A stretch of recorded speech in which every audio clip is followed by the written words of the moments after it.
And for more than this, we're now being joined by Captain Ehsan Khalid. He's a veteran IAF pilot, ex-airline captain, instructor and examiner. He's an aviation expert with over 40 years of experience. Thank you so much, sir, for joining us on the broadcast at WION World is One.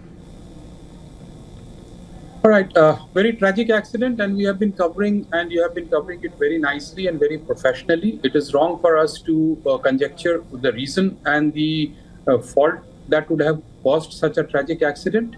However, as professionals, what we are seeing in the visuals is that the aircraft has taken off from the runway and thereafter gained height, which does not look to be what we are reporting, 400 feet or 600 feet. It looks to be much lesser. At one point of time, everything seems to be okay, and thereafter the aircraft starts to descend. If we were to look at purely from the technical point of view, the aircraft can lose this particular, can start to descend to make a collision or impact is only because of loss of power or loss of lift. If I was to talk about loss of power, that means the thrusts being produced by both the engines are not sufficient to sustain the flight. The reason for loss of power can be bird hit, can be technical malfunction, mechanical fault, software fault, electronic fault, a whole lot of reason why the engines are not producing the required amount of power. That's loss of power. Loss of power leads to the other problem also, that is loss of lift, because if there is not sufficient power, the aircraft will not accelerate and create sufficient lift. And in that scenario, once again, the aircraft will have to continue descend down, and that's what it did. That seems to be one of the most probable reason for a catastrophic event like this. However, an outside chance is also because of loss of lift. As I said, loss of power leads to loss of lift. Even without the loss of power, there could have been loss of lift, which can happen because of weather circumstances like, downdraft, winds changing, which doesn't seem to be the condition existing there. The second reason is the loss of lift of the aircraft, that is the lift over the wing, can happen because the aircraft flaps, which changes the shape of the wing, and it is the shape of the wing that actually creates the lift for the aircraft when the aircraft is moving forward. So when the flaps are taken down for the takeoff, the shape is able to give more lift and the aircraft continues to climb up and accelerate. However, if due to any reason, the flaps auto-retract or flaps retract, that means the flap that was supposed to be there is not there and it has gone up, then there would be a sudden loss of lift.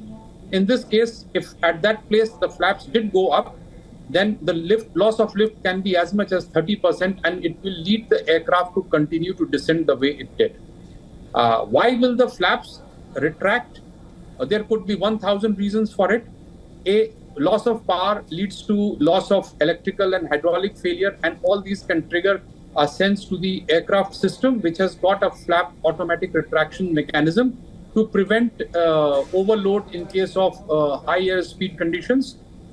So there could be a malfunction due to bird hit, in which your airspeed indicators are also not giving right indication, and they actually give you the input that the aircraft is at a high speed and retract the flaps, and automatically it retracts. So a variety of combinations can actually happen. Can there be a software glitch that can give a wrong signal to the aircraft automation system to retract the flaps? And there could also be an outside chance that it was also retracted because of the situation that commanded the pilot to ask for a flap retraction. So, in my opinion, there is no way that we can conclude except the fact that the landing gear was down. In all probability, it should have been up. The reason for the landing gear being down could also be loss of engine power, because if there is a loss of engine power, the aircraft is actually electro-hydraulic and the landing gear won't go up. So the landing gear continues to remain down is a point of investigation, and that could have happened because of loss of power as well. It could have happened because of loss of electrical signals also. So multiple events unfolding. We know that Ahmedabad has a lot of bird activity in and around the airport, and that could have been the reason for getting people distracted. Right, sir. But of course, we'll have to wait for the final report from the investigation to ascertain what the exact cause was. But what we do know for now is that we've recovered the black box, and we also know that Boeing has also sent a technical team to help with the investigation. So, sir, given that information, help us understand what would the next few hours or perhaps days look like in terms of procedure and the timeline that's in place to make sense of the situation. Okay, so black box is a device which has digital flight data recorder. It records last 25 hours of flight data, and it records almost 1,000 plus parameters. There is also a cockpit voice recorder that records whatever is the cockpit conversation or conversation with the ATC or any noise, additional noise in the cabin area. So together, these help in postmortem of the accident. Since the accident has happened and it's a high value investigation that will happen, Boeing, multiple insurance agencies, multiple agencies like FAA from USA, then UK, India, all these safety boards will meet, and then this black box will be ripped apart and the data will be downloaded. So after the data is downloaded, they will make a copy of it and carry out the analysis as to what happened. And only then we will come to know where the engine's producing the required amount of thrust, where the control surfaces at the required deflection or not. Was there any bird hit that caused engines to have a variation of performance? Right. All these things we will come to know, but it won't happen within 72 hours. Absolutely. So, and to get a more comprehensive picture, we have with us our principal correspondent Disha Shah, and she's joining us from Ahmedabad. Disha, what's the latest you're picking from the ground right now? Well, certainly now, since the rescue operations on the ground level has come to an end, the next priority and the course of action is to speed up the DNA sample test process, and we are right inside the civil hospital and right outside the DNA lab that has been set up right here inside the civil hospital.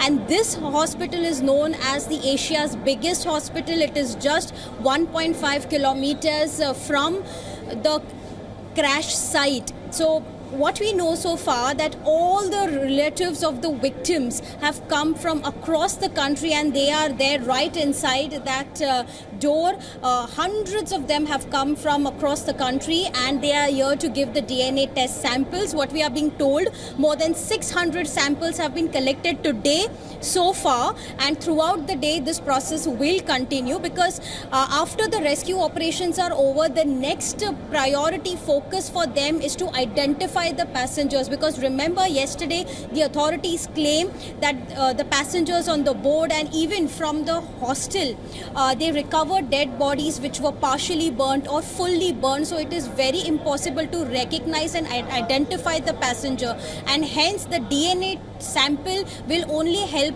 them to identify. And what we are also being told, that the relatives of the British nationals will be coming and reaching here by tonight or maximum by tomorrow, and they will also give their DNA samples for the same. Remember, this is a huge incident that has sent shockwaves not only to Ahmedabad but entire state and even entire country for that matter. Just a while ago, the health minister and the home minister of the state visited the DNA lab right here at the civil hospital, and they took the stock of the situation. They have even alerted the resident doctors who are helping here 24/7 to just take a look and speed up the entire process, as we say.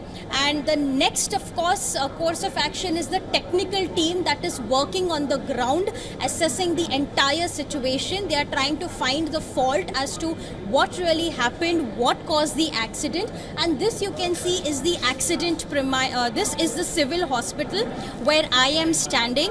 Here hundreds of relatives are patiently waiting to actually get some updates about their loved ones, about what exactly has happened to them, because there is no update at all as far as from the authorities are concerned. Here on my right, you can see there are some relatives who are patiently waiting to get some update from the medical authorities here or from the government authorities. As you can see, the relatives here are waiting for more than 20 hours since the incident has taken place.